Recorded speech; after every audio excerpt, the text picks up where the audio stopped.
Oke, sekarang kita akan bahas contoh soal dari pembiasan. Rumusnya teman-teman bisa lihat di blog ya. Oke, seseorang melakukan pengamatan seberkas cahaya dari sepotong kaca dengan indeks bias 1,5 menuju ke air yang memiliki indeks bias 1,33. Jika sudut datang cahaya sebesar 30 derajat, maka besar sudut bias pada air adalah... Nah, konsep pembiasan ya teman-teman, ada dua medium yang berbeda. Medium yang pertama itu kaca, yang indeks biasnya 1,5, dan medium yang kedua yaitu air, yang indeks biasnya 1,33. Nah, di sini sebelum menjawab, teman-teman harus tahu dulu konsep pembiasan. Saya gambarkan dulu ya. Oke, ini adalah garis normalnya. Oke, lalu, nah, kan medium yang pertama adalah kaca, berarti di sini kaca ya teman-teman. Lalu medium yang keduanya adalah air, berarti ini air. Oke, kaca dan air, mana yang lebih rapat teman-teman? Kaca ya, jadi dari rapat ke air itu kurang rapat, berarti R, K belakangnya J. Maka nanti hasilnya adalah menjauhi garis normal. Jadi sinar datang, hasilnya adalah menjauhi garis normal, seperti ini. Nah, karena begini, maka nanti nilai sudut yang ini, R-nya pasti lebih besar dibanding I-nya. Jadi, dari jawabannya, maka kita bisa lihat 25, 32, 34, dan 45. Nah, harus lebih besar dibanding 30, maka kemungkinannya adalah B, C, dan D. Maka yang A pasti bukan jawabannya ya teman-teman. Nah, cara menentukan antara B, C, dan D bagaimana? Yang mana? Nah, begini, kita hitung ya. Pakai rumusnya. Rumusnya adalah di sini sudah ditulis dulu, diketahui, ditanya, jawab, baru dijawab ya, seperti biasa. Nah, dijawab ya.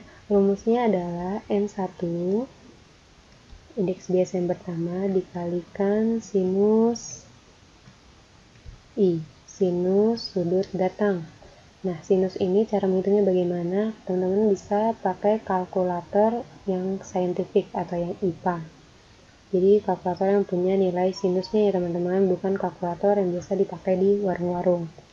Nah, N1 dikalikan sinus I sama dengan N2 dikali sinus R.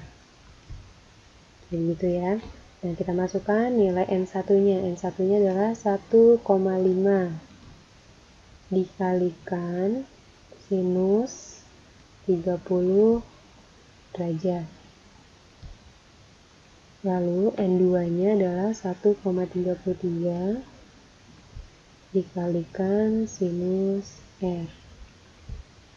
Nah, kalau di sini teman-teman harus bisa ya menyelesaikannya, berarti tinggal pindah ruas ya. Tapi kita selesaikan di sisi sebelah kiri nih biar mudah. 1,5 dikali sinus R. Bisa dicoba di kalkulator ya. Nilai sinus 30 derajat itu adalah 0,5. Lalu sama dengan 1,33 dikalikan sinus R. Oke, kita lanjutkan ya perhitungannya. 1,5 dikali 0,5 adalah 0,75. Untuk perhitungan seperti ini saya izinkan pakai kalkulator ya teman-teman, karena yang penting mengerti konsepnya dulu. Lalu sama dengan 1,33 kali sinus R. Yang mau kita cari adalah sinus R-nya, maka sinus R kita tinggalkan di sini. 1,33-nya pindah jadi 0,75. Pindah ruas 1,33 jadi bagi 1,33. Nah, karena hasil komanya banyak, jadi 0, sekian gitu banyak ya. Kita ambil 2 angka aja teman-teman, cukup di belakang koma. Jadi hasilnya tuh 0,56 sama dengan sinus R. Nah, karena nggak tahu nih ya antara 32, 34 atau 45, jadi teman-teman coba dulu sinus 32 tuh berapa, sinus 34 tuh berapa, sinus 45 itu berapa. Nah, sinus 32 itu kalau teman-teman coba di kalkulator hasilnya adalah 0,55. 0,52. Sinus 34 itu 0,55. 0,45 itu 0,7. Nah, yang paling mendekati 0,56 adalah yang C, maka jawabannya yang C. Seperti itu ya teman-teman.